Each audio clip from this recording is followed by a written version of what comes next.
ముందుగా ఏటీవీ న్యూస్కు స్వాగతం. తెలంగాణ చరిత్రలో జూలై 4న ముఖ్యమైన రోజని దమ్మగూడెం మండలం గడ్డూరిగట్టు గ్రామంలో దొడ్డి కోమరయ్య వర్ధంతి సభలో కుంజ జోగారావు అధ్యక్షన జరిగిన కార్యక్రమంలో CPI ML new democracy party Bhadrachalam division కార్యదర్శి కామ్రేడ్ ముసలి సతీష్ మాట్లాడుతూ రాక్షసత్వాన్ని గోరిగట్టాలని చెప్పి దొడ్డి కోమరయ్య ఆనాడే కంకణం కట్టి రజాకారుల గుండ్లకు ఆయన గుండెను అడ్డుపెట్టి ప్రాణాలు త్యాగం చేశాడు.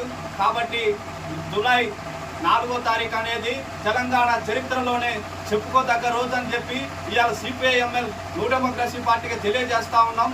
ఈయన స్ఫూర్తితోని ప్రజా ఉద్యమాలు ఆదివాసులు ముందుకు రావాలని చెప్పి కోరుతా ఉన్నాం.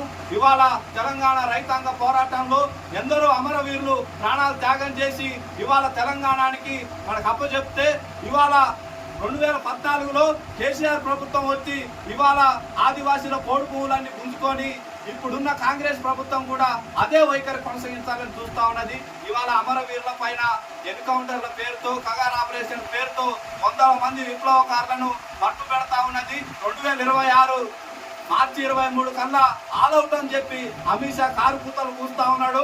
విప్లవాన్ని అర్థం చేయడం అంటే ఈ తరం నీ అబ్బతరం కూడా కాదని చెప్పి ఇవాళ ఈ సభాముఖంగా హెచ్చరించడం అనేది జరుగుతూ ఉన్నది. ఇట్లాగే విప్లవకారులను ఊచకోతకు వస్తే ఇందిరాగాంధీ పరిస్థితి ఏమైందని చెప్పి తెలుసుకోమని చెప్పి చెప్తా ఉన్నాం. అట్లాగే హిట్లర్ కూడా ఇదే పరిస్థితి కొనసాగిస్తే హిట్లర్ కూడా అదే గతి పట్టిందని చెప్పి ఇవాళ నీకు కూడా అదే గతి పడుతుందని చెప్పి ఇవాళ సిపిఐఎంఎల్ న్యూ డెమోక్రసీ పార్టీగా తెలియజేయడం జరుగుతూ ఉంది.